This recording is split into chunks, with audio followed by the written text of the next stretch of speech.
talk more about China's recent water cannon incident in near Escoda Shoal in the West Philippine Sea. We have Matthew Silverio, Secretary General of the Student Council Alliance of the Philippines. Magandang umaga sa iyo. Thanks for joining us. Magandang umaga po sa atin lahat.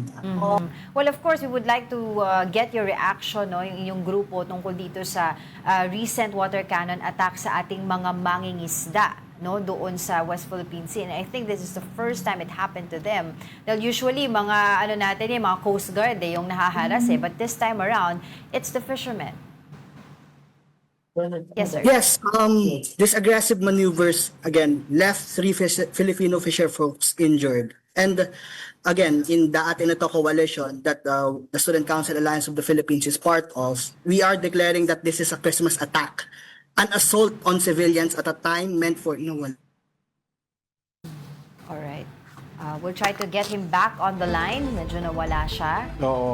Kasi we would like to know their reaction. And if there are other plans, especially kasi under sila ng atin ito coalition, we all know naman at atin ito coalition, may mga ginagawa silang program. They set sail dyan, diba? Para to last year, yung message natin, concert, diba? Para mapakita sa buong mundo na, diba, we are asserting our right there in a peaceful manner. And we would like to know if there are other activities that are planned, no, for next year mula sa kanilang hanay. And as I've said earlier, this is the first time na nangyari ito sa mga Filipino fishermen. It's concerning na water kasi cannon. it's concerning, it's because maintindihan mo yung masama na nga yung Coast Guard ang wina-water cannon at saka mga BFAR nila vessels.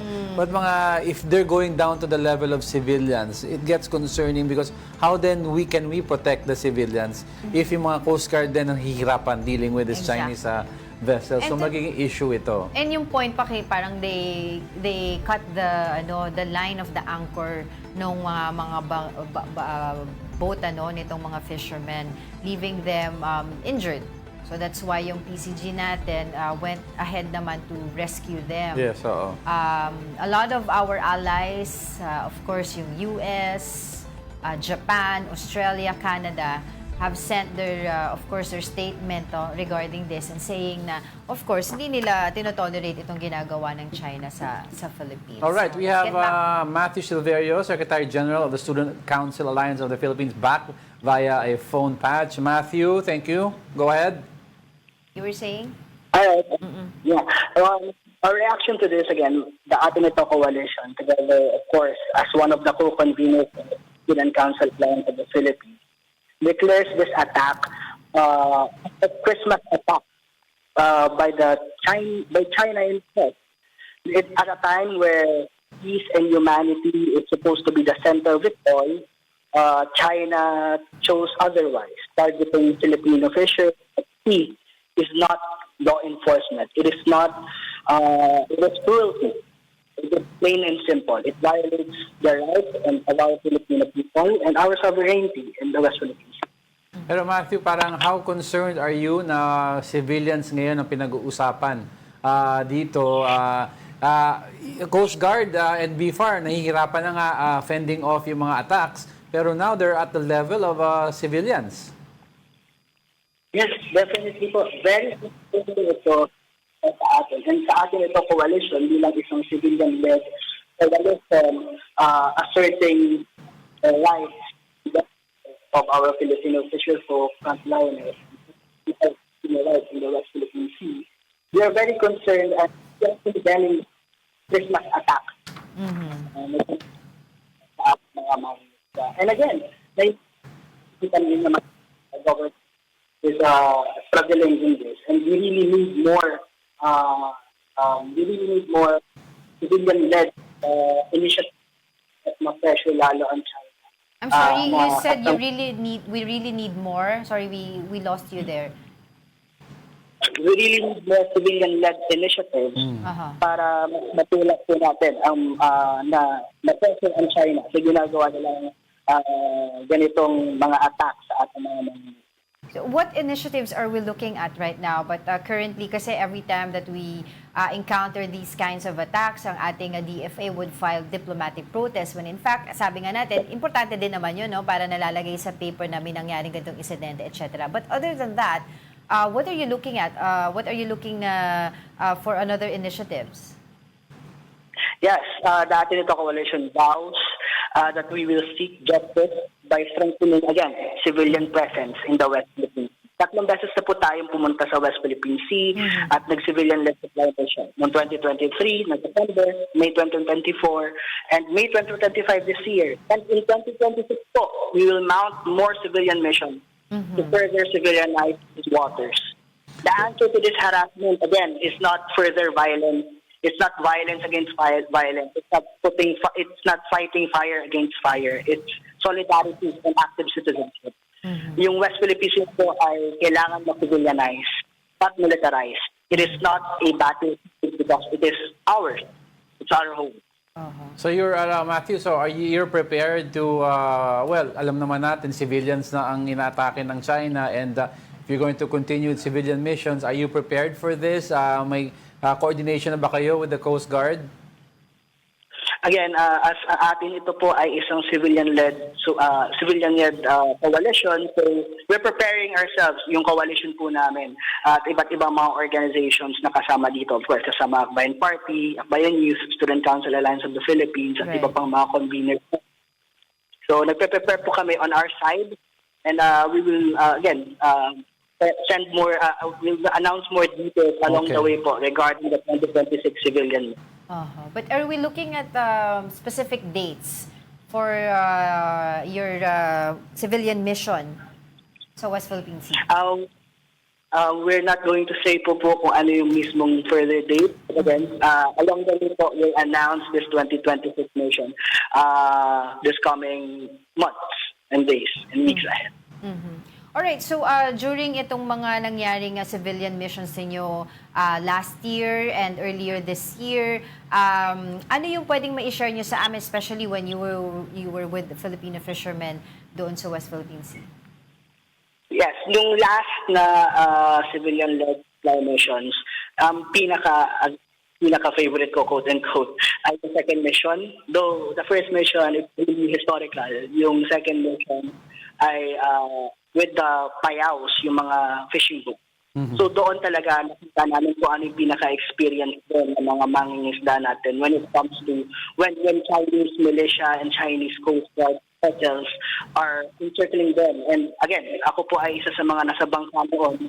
Kitang-kita naman natin on how they are trying to pressure and harass itong mga fisher folk boats natin, itong mga mangingisda natin. And we experienced the same thing natin. Hindi kami winotartaman, pero we were na huga yung bangka namin nung pinagitan kami ng dalawang malaking barko. So at that time, kita naman natin that this is the daily experience of fisher folk. And the recent attack, this Christmas attack, is a manifestation of yung mga bagay na patuloy na gagawin ng China kung hindi natin paiigtingin yung pagkilos po natin. But how significant are these civilian missions na ginagawa po ninyo in the West Philippine Sea, knowing that China is not actually recognizing the 2016 arbitral ruling?